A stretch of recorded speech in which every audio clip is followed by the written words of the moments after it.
वालेकुम नाज़रीन इकराम, ARS news में मैं अयूब खान आप सभी का खैर मकदम करता हूँ। आज की इस वीडियो बताने का मकसद हमारा ये है कि अक्सर हम शादी में वीडियोग्राफी करते हैं और उसका एक डेटा हमारे पास होता है।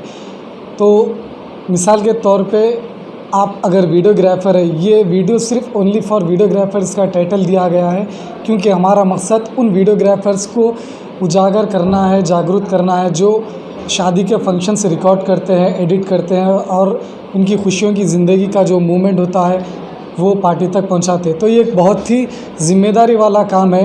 तो कई सारे वीडियोग्राफ़र्स कई गलतियां करते हैं, कभी डेटा डिलीट हो जाता है, कभी हार्ड डिस्क उड़ जाती है, कभी फंक्शन ख़राब हो जाता है, काफ़ी सारे मसले और मसाइल पैदा होते हैं।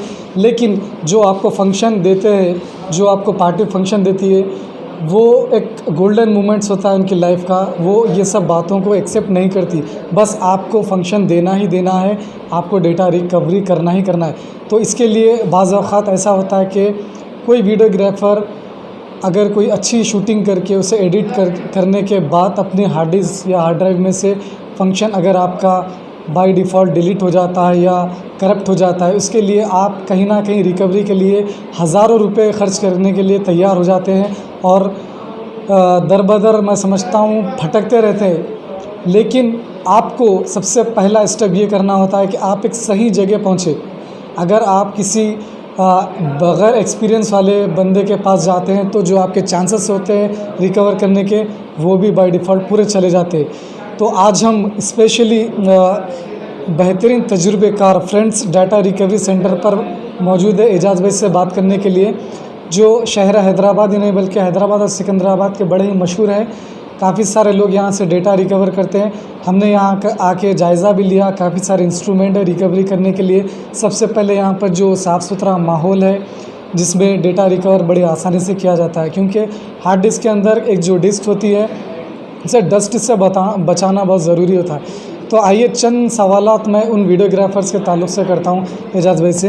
तो एजाज़ भाई अक्सर वीडियोग्राफ़र्स का ये सवाल होता है कि भाई हमारा सबसे पहले मैं कैमरे के कार्ड के ताल्लुक़ से बात करूँगा, क्योंकि वीडियोग्राफ़र के हाथ से बाय डिफ़ॉल्ट कभी जल्दी में वो कार्ड फॉर्मेट कर लेते हैं, फिर इसके ऊपर रिकॉर्ड करते हैं। तो क्या वो रिकॉर्ड होने के बाद फिर डाटा डिलीट होने के बाद फिर से रिकॉर्ड करने के बाद क्या वो आ सकता है? भाई उसके लिए प्रिकॉशंस ये है कि कभी भी आप ऐसा कर रहे हैं तो जो उसने सिस्टम से फॉर्मेट करिए तो आपको क्या है डेटा रिकवर होने के चांसेस ज़्यादा रहते हैं। अगर आप कैमरे से फॉर्मेट करेंगे तो जो उसने चांसेस ज़ीरो है बिल्कुल। आप कहीं भी जाएंगे तो आपके खाली बस पैसे ही डंड होंगे और कुछ भी ऐसा रिकवर होगा नहीं। ज़्यादा से ज़्यादा वीडियोस कैमरास को क्या है आप सिस्टम से फॉर्मेट करने की आदत बना लीजिए एक अपनी।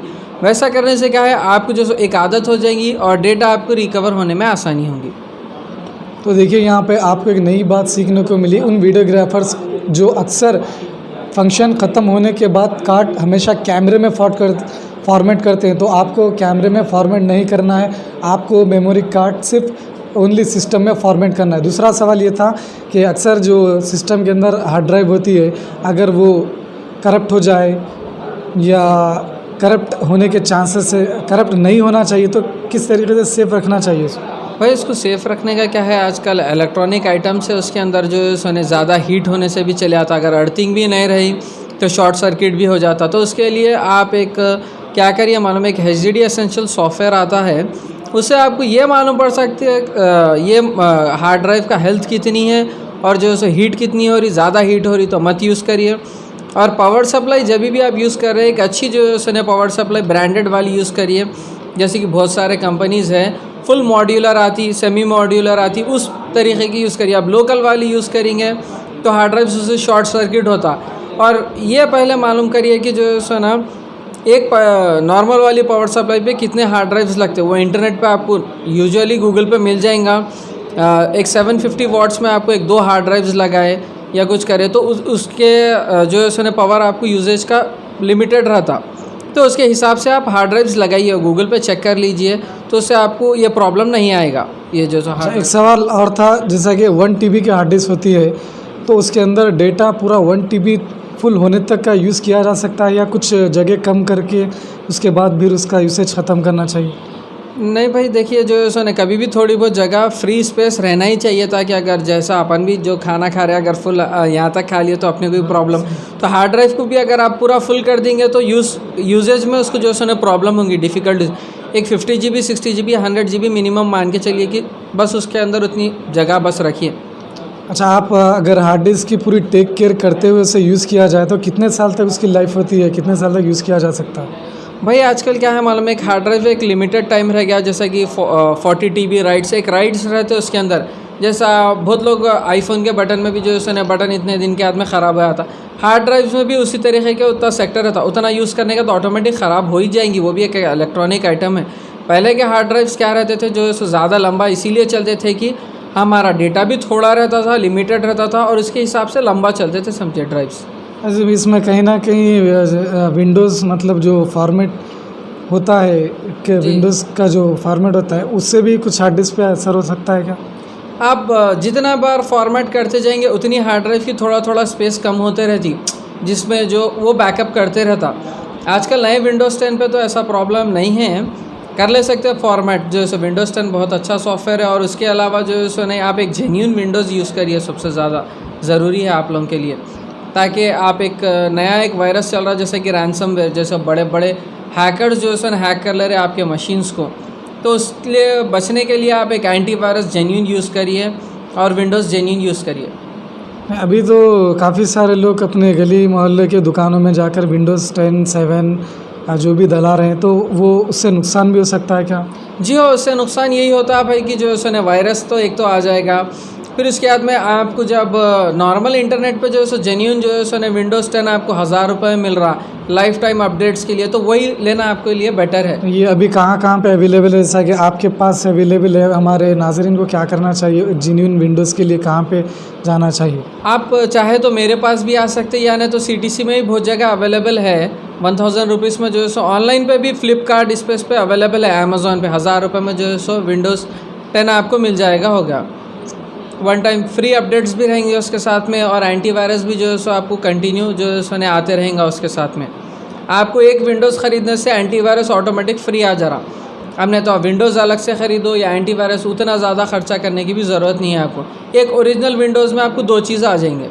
कौन सी कंपनी की हार्ड डिस्क की लाइफ ज़्यादा रहती है, इसके बारे में क्या ख्याल है आपका? जैसे WD है, सीगेट है और दूसरी अदर कंपनी से कौन सा यूज़ करनी चाहिए हार्ड डिस्क? भाई देखिए, हार्ड ड्राइव्स तो आजकल टेक्नोलॉजी देखिए, कंपनीज़ का ब्रांड्स अलग रहते हैं लेकिन टेक्नोलॉजी तो सेम ही रहती, बस थोड़ा बहुत बिट डिफरेंस रहता है कि बनाने का तरीक़ा। तो उससे ज़्यादातर क्या है मालूम, जैसा सीगेट है सबसे ज़्यादा हाई एंड है, अब WD है, तोशिबा है। अब तोशिबा ज़्यादा लोग यूज़ नहीं करते, तो ज़्यादा कभी रिकवरी को आती नहीं। ऐसा प्रेफरेंस में जो है सो मैं तो तोशिबा देना चाहूँगा, क्योंकि SMR ड्राइव नहीं होती वो, उसमें ज़्यादा प्रॉब्लम्स नहीं आते समझिए, बहुत अच्छी सारी। तो एजाज भाई, ये तो इंटरनल हार्ड डिस्क के बारे में था। एक्सटर्नल बाज़ औक़ात में लोग बैकअप के लिए एक्सटर्नल हार्ड डिस्क भी यूज़ करते हैं, तो उसके लिए सिस्टम में USB पोर्ट भी होता है, तो कभी फ्रंट साइड से USB पोर्ट का यूज़ किया जाता है, लेकिन काफ़ी लोगों का कहना है कि भाई इसका USB पोर्ट बैक साइड से लगा, तो कहाँ पे करंट की सप्लाई देना ज़रूरी है, बैक साइड या फ्रंट से हार्ड डिस्क? बैक साइड से देना ज़्यादा ज़रूरी है, फ्रंट से भी दे सकते हैं आप, लेकिन फ्रंट में कभी तो भी कुछ प्रॉब्लम्स आते रहते, तो बैक से दिए तो डायरेक्ट मदरबोर्ड से रहता, ताकि आपको स्पीड डेटा भी कॉपी हो जाएगा। और पावर वाली ड्राइव यूज़ करने से ये क्या रहता मालूम, किसी के पास भी पावर सप्लाई छोटी है, ज़्यादा आप बड़ी ड्राइव लगा दे रहे हैं तो पावर सफिशिएंट नहीं रहा, उसमें भी फेल हो जाती है आपकी ड्राइव। तो आप जो है ना एक नॉर्मल एक्सटर्नल पावर वाली ड्राइव आती है, माई पासपोर्ट, वो ऐसे वाली भी यूज़ कर ले सकते हैं। बाज़ औक़ात में ऐसा होता है कि कोई दोस्त कहीं दुबई या अमेरिका या कोई अदर ममालिक से आते, अरे भाई मैं ये हार्ड डिस्क लाया, ये बाहर कंपनी की है, लेकिन अगर वो ख़राब हो जाए तो फिर उसका यहाँ पे डोनर नहीं होता है, तो इसके बारे में क्या ख़रीदना बेहतर है या फिर? भाई देखिए, अगर जो है सो नॉर्मल रिकवरी तो हो जाएगी, नहीं तो जो सो एडवांस रिकवरी भी हो सकती। इसका डोनर फिर अपने को क्या है मालूम, बाहर से मंगाना पड़ता, जो रहता है ना उसका जो मैचिंग चीज़ रहती ना, वो वहाँ के कंट्रीज़ को वो वही मिलती, तो वो डोनर अपने को वहाँ से मंगाना पड़ता। अगर वहाँ से मंगाए तो उससे रिकवरी कॉस्ट आपका ज़्यादा हो जाएगा। और एक सवाल ये था, कोई OLX पे भी जो है ना, OLX या ऑनलाइन पे कभी हार्ड डिस्क जैसा कि 4000 रुपये की हार्ड डिस्क है, लेकिन वो आपको 2500 रुपये की कीमत में बिल्कुल ब्रांडेड है, नहीं है बोलकर ऐसा कस्टमर को बेचने की कोशिश की जाती है, तो ये इतने कम रेट में क्यों बेची जाती है? क्या दुकान से जो हार्ड डिस्क 4,500 में मिल रही है वो 2500 में, तो ये कैसा बेचते हैं ये लोग? क्या इसमें फ़र्क होता है हार्ड डिस्क में? ये फ़र्क क्या रहता है भाई, इसके अंदर ये रिफर्बिश हार्ड ड्राइव रहती, जितने भी जो है सो नहीं पुराने ड्राइव्स जो रहते ना उसको रीन्यू कर डालते, स्टिकर चेंज करके आपको बेच देते। तो कभी भी ऐसा मत जाइए, अगर नई ख़रीदी है और उसके अलावा वारंटी जो है सो नहीं इंटरनेट पर जाके चेक कर लीजिए। अगर वो बोल रहा है कि मैं आपको वारंटी दूंगा 1 साल की, पीस टू पीस रिप्लेस तो मत लीजिए, डायरेक्ट जो है सो ना जेन्यून वाली हार्ड ड्राइव या सीगेट या WD या तोशिबा बस वही ड्राइव्स ख़रीदिए। अब ये सस्ती वाली में ख़रीदने जाएंगे फिर आपको जो है सो ना आप ही को प्रॉब्लम ज़्यादा होगा एंड ऑफ द डे कि जो है जैसे मैं बता रहा हूँ था। तो इसलिए आप क्या करिए मालूम, नई ड्राइव ख़रीदिए, नई टेक्नोलॉजी भी नहीं रहेंगी और वो पुराने यूज्ड हार्ड ड्राइव्स को बस रिफर्बिश करके दीजिए। हार्ड डिस्क जब ख़राब होती है तो उसके अलामत क्या होते हैं? मतलब क्या कंडीशन में कोई साउंड आता है या फिर वाइब्रेशन होती है? 2-3 एक रीज़न्स ये रहते भाई। एक तो जो है सो नहीं बास टाइम क्या होता है फर्मवेयर प्रॉब्लम्स आ जाते, वो लॉजिकली जैसा सिस्टम में जो जैसा फाइल्स जैसा विंडोज़ हो गया उसी तरीके से हार्ड ड्राइव में भी एक सॉफ्टवेयर आता है जो हार्ड ड्राइव को रन करता, उसका भी प्रॉब्लम आता। एक वाला ये रह गया कि आप फॉर्मेट कभी कर लिए तो लॉजिकल में आ गया वो।